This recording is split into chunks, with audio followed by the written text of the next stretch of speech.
هذه بندقية لا يستخدمها الجيش والشرطة، ولكنها أصبحت شائعة على الإنترنت عن طريق الخطأ. بفضل قوتها النارية المرعبة، استولت على عدد كبير من المعجبين.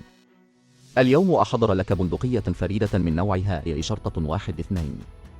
إنها فريدة من نوعها من حيث أنها تستخدم مبدأ تلقائي بالكامل، بدلاً من بندقية رش تقليدية.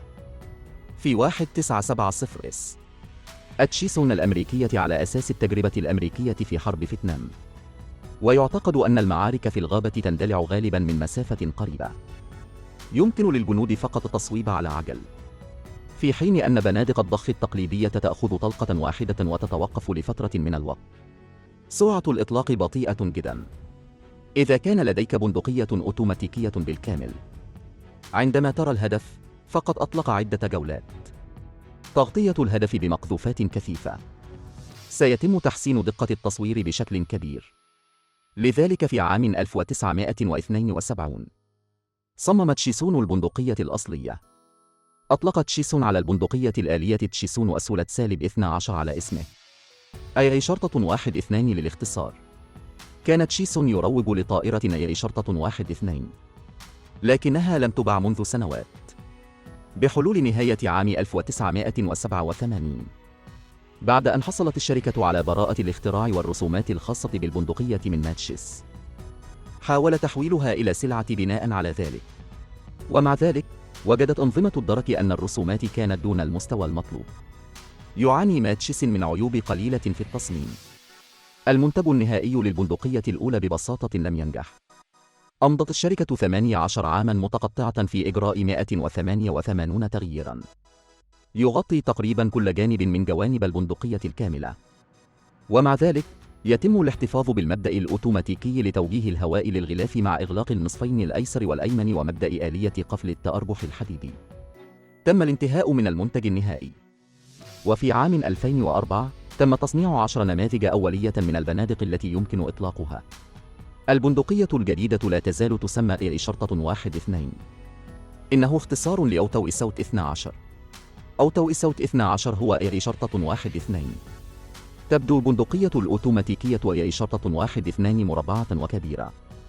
يستخدم المجلات ذات 8 جولات أو المجلات ذات 20 و32 جولة. يتم تثبيت كل من المنظر الأمامي والخلفي لأي شرطة 1-2 على عمود ثلاثي. هيكل بسيط وخشن. يمكن تدوير المنظر الأمامي لضبط الارتفاع. يضبط المنظر الخلفي انحراف الرياح عن طريق اسطوانة دوارة. يتم استخدام شكلين من حلقات الأشباح التي تهدف في التصميم. واحد منهم هو مشهد خلفي مزدوج الفتحة مع شكل 8. الآخر هو مشهد خلفي عادي من ثقب واحد. لا يوجد نظام سكك حديدية على مسدس العينة أي شرطة 1-2. تعتزم أنظمة الدرك إضافة واجهات للسكك الحديدية لاحقاً لتسهيل تركيب الملحقات التكتيكية المختلفة. على سبيل المثال، نطاقات الاشتباك المختلفة أو مؤشرات الليزر أو الأضواء التكتيكية إلى. يستخدم أي شرطة 1-2 مقبض سحب علوي مماثل لمدفع رشاش M1928 تومس. يوجد امتداد يعمل كغطاء غبار لمنع دخول المواد الغريبة إلى جهاز الاستقبال من خلال فتحة المقبض. عند التصوير لا يتحرك المقبض مع الترباس. يوجد مقبض السرعة على الجانب الأيسر من البندقية. عندما تسحب اليد اليمنى الزناد، يمكن للإبهام تشغيل آلة السرعة بسهولة. في وقت لاحق سيتم تجهيزه بسرعة على الوجهين، ومقبض بطيء يمكن تشغيله باليد اليسرى واليمنى. يمكن أن تستخدم أي شرطة 1-2 معظم الذخيرة عيار 12. هناك طلقات الطيور ورصاص الغزلان والرصاص أحادي الرأس وما إلى ذلك. ويمكنها حتى إطلاق قنابل مصغرة من عيار 12 ومقذوفات مصغرة خارقة للدروع. يبلغ مدى القنبلة الصغيرة 200 متر. قتل نصف قطرها 2 متر. يمكن أن تخترق الطلقات الخارقة للدروع حوالي نصف بوصة من الدروع. ذخيرة أي شرطة 1-2 غنية ومناسبة لمجموعة متنوعة من البيئات القتالية. جيد لبيئات المشاجرة مثل شوارع المدينة أو الأدغال. إنه يوفر قوة نيران قوية قصيرة المدى في الكمائن وتطهير الغرف وغيرها من المواقف القتالية المماثلة. تطلق بندقية واكس أي شرطة 1-2 الأوتوماتيكية 300 طلقة في الدقيقة. قوة البندقية إلى أقصى الحدود. يمكن إطلاق جميع طلقة الذخيرة العشرين الموجودة في الأسطوانة في غضون 4 ثوان. وبفضل تصميمه الممتاز، أي شرطة 1-2 لها ارتداد منخفض للغاية في ضربات الاندفاع، فيما عدا الطلقات النارية العالية. إن إطلاق رصاصة من عيار 12 على مدفع أي شرطة 1-2 أمر سهل مثل إطلاق النار من مدفع رشاش إلى عيار 0.22. حتى إطلاق النار بيد واحدة لا بأس به. أي شرطة 1-2 كملكنا المشاجرة. تتميز بندقية أي شرطة 1-2 بقدرة اشتباك قوية جدا. قوتها الفتاكة الفائقة هي أيضا سلاح للقتال في المناطق الحضرية. يمكن أن يطلق عليه أكثر بندقية مرعبة في العالم. لا توجد أي فرصة للنجاة من التعرض لأي نوع من الرصاص من طراز أي شرطة 1-2. بالطبع أي شرطة 1-2 ليست مثالية. الذخيرة هي المشكلة الأكبر، ومع ذلك يمكنها استخدام مجموعة متنوعة من الذخيرة. من وضع اللمسات الأخيرة لأي شرطة 1-2 في عام 2004 حتى الوقت الحاضر، لم يتم إحراز أي اختراق في السوق العسكرية أو سوق الشرطة أو السوق المدني. أسباب ذلك متعددة. الأول هو الجيش. لا يخلو الجيش الأمريكي من الاتصال بالطائرة أي شرطة 1-2، ومع ذلك بعد الاختبار لم يكن هناك طلب كبير على هذا النوع من الأسلحة النارية. هذا لا يعني أن أي شرطة 1-2 سيئة أيضا، لكن الجودة الشاملة للجيش الأمريكي عالية جدا. ضربات فائقة الدقة في العمليات الخارجية. يحمل الجنود الكثير من المعدات القتالية بالإضافة إلى الذخيرة. ذخيرة أي شرطة 1-2 ثقيلة الوزن والحجم، غير مريح لتحمل وحمل أقل. يمكن أن يضعف الهجوم بسرعة.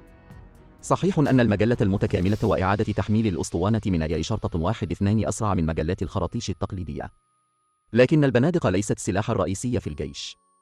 أكثر من ذلك، ليست هناك حاجة لمتابعة عمليات إعادة التحميل السريعة.